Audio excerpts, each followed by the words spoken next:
Castle, যা একটি জনপ্রিয় পর্যটন কেন্দ্র, যাকে প্রায়শই মিনি ইসরায়েল বলা হয়, কারণ এখানে প্রচুর সংখ্যক ইসরায়েলি পর্যটক আসেন। কাসল তার অত্যাশ্চর্য প্রাকৃতিক সৌন্দর্যের জন্য সবার কাছেই পরিচিত, বিশেষ করে পার্বতী উপত্যকা, যা মনোরম প্রাকৃতিক দৃশ্য এবং একটি শান্ত পরিবেশ প্রদান করে। বিখ্যাত ক্ষীরগঙ্গা ট্রেকিংয়ের জন্য কাসল একটি সূচনা বিন্দু হিসেবে কাজ করে। যারা প্রাকৃতিক সৌন্দর্য উপভোগ করতে চান কিন্তু কোলাহল পছন্দ করেন না, তাদের কাছে এটি একটি জনপ্রিয় গন্তব্য হতে পারে।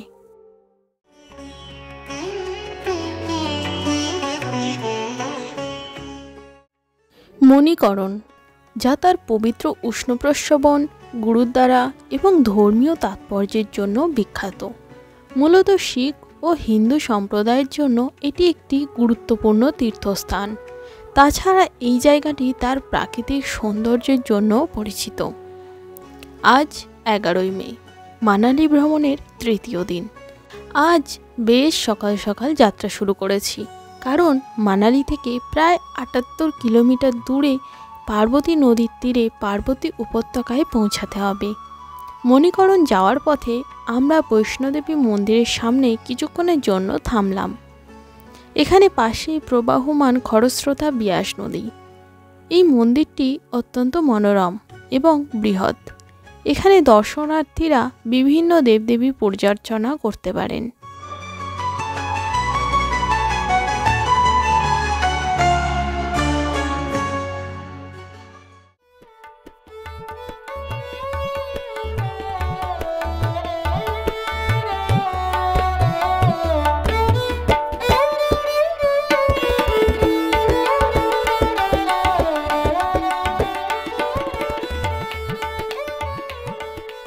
মন্দির দর্শন শেষে আমরা পুনরায় মণিকরণের পথে যাত্রা শুরু করলাম। কুল্লু জেলার ভ্রৌন্টারের উত্তর পূর্বে পার্বতী নদীর তীরে পার্বতী উপত্যকায় অবস্থিত একটি মনোমুগ্ধকর ছোট্ট শহর, নাম তার মণিকরণ। এর উচ্চতা 5778 ফুট, কাসল থেকে 4 কিলোমিটার এবং কুল্লু থেকে প্রায় 45 কিলোমিটার দূরে অবস্থিত। অসম্ভব সুন্দর এই মণিকরণ। প্রায় 3 ঘন্টার যাত্রা শেষ করে আমরা গুরুদ্বারার সামনে এসে পৌঁছেছি। প্রথমেই আপনাদের গুরুদ্বারটি দর্শন করাবো, তারপর শিব মন্দির এবং উষ্ণপ্রস্রবণের কুণ্ডটি দেখাবো। মেন রাস্তা থেকে কিছুটা সিঁড়ি দিয়ে নামলেই এই ব্রিজটা আপনারা দেখতে পাবেন।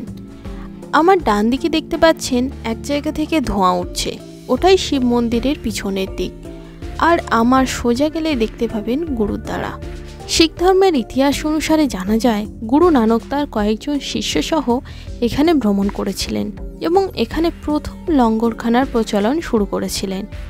এই গুরুদ্বারা 24 ঘন্টাই খোলা থাকে।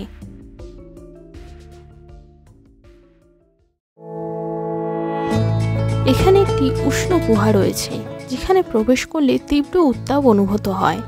আর রয়েছে পুরুষ ও নারীদের জন্য পৃথক উষ্ণ জলের কুণ্ড, যেখানে ইচ্ছুক ব্যক্তিরা স্নান করতে পারেন। বিশ্বাস করা হয় এই জলের স্নানে নানা রোগ নিরাময় হয়।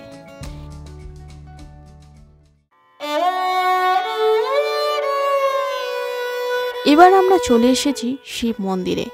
এই মন্দিরটির নির্মাণকাল নিয়ে কিছু বিতর্ক থাকলেও ঐতিহাসিক সূত্রে জানা যায়, 15শ শতাব্দীতে কুল্লুর রাজা জগৎ সিং এটি নির্মাণ করেছিলেন। এখানে প্রবেশ করার পরই মহাদেবের এই মূর্তিটা আপনারা দেখতে পাবেন এবং তার সামনেই রয়েছে উষ্ণ জলের কুণ্ডটি। মন্দিরের সামনেই নন্দী মহারাজের মূর্তি রয়েছে একটি। আর এই যে হলো মন্দিরটি, মেন মন্দির এটা।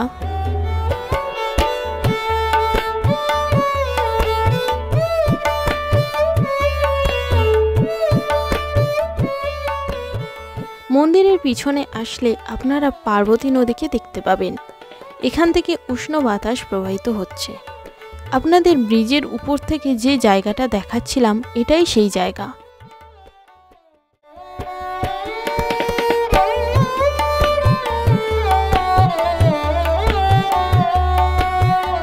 শিব মূর্তিটার সামনে যে কুণ্ডটি রয়েছে, এখানে চাল হাঁড়িতে করে উষ্ণ জলের কুণ্ডে রেখে আগুনের ব্যবহার ছাড়াই প্রাকৃতিক উপায়ে রান্না করা হচ্ছে। এখানে ছোট ছোট প্যাকেটে চালও বিক্রি করা হচ্ছে, এগুলো আপনারা কিনে জলে দিয়ে চালটা সিদ্ধ করতে পারেন।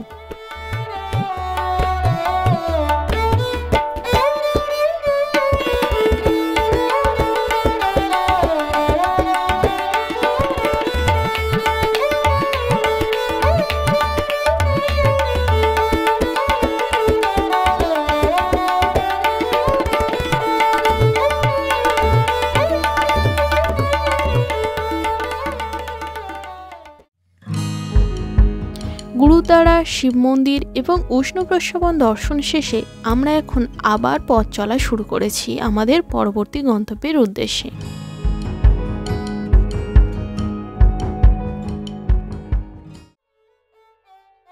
এখন আমরা এসে পৌঁছেছি নাগগড় ক্যাসেলে।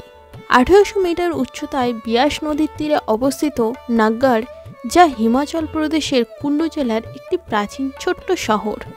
প্রায় 1400 বছর ধরে এটি কুল্লু রাজাদের রাজধানী ছিল। 1460 সালে রাজা সিদ্ধি সিং এই নাগগড় দুর্গ নির্মাণ করেন। এই দুর্গটি ঐতিহ্যবাহী হিমালয় স্থাপত্য শৈলীতে কাঠ ও পাথর ব্যবহার করে নির্মিত। এখানকার প্রাকৃতিক সৌন্দর্য অত্যন্ত মনোমুগ্ধকর।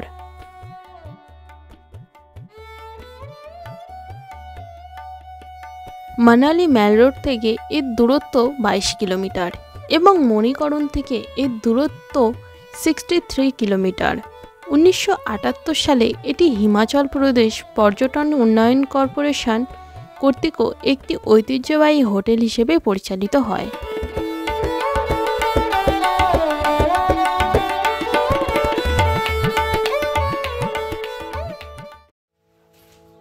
এসব দেখে আমরা হোটেলে ফিরে আসি। সন্ধ্যা হয়ে গেছিল, তাই আমরা কিছুক্ষণ বিশ্রাম নিয়ে ম্যাল রোডের উদ্দেশ্যে বেরিয়ে পড়ি।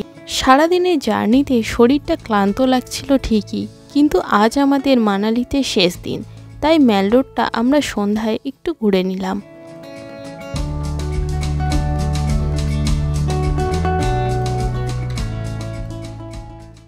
ভিডিওটি এখানেই শেষ করছি। পরবর্তী ভিডিওতে আপনাদের সঙ্গে দেখা হবে। ততক্ষণ আপনারা সুস্থ থাকবেন, ভালো থাকবেন।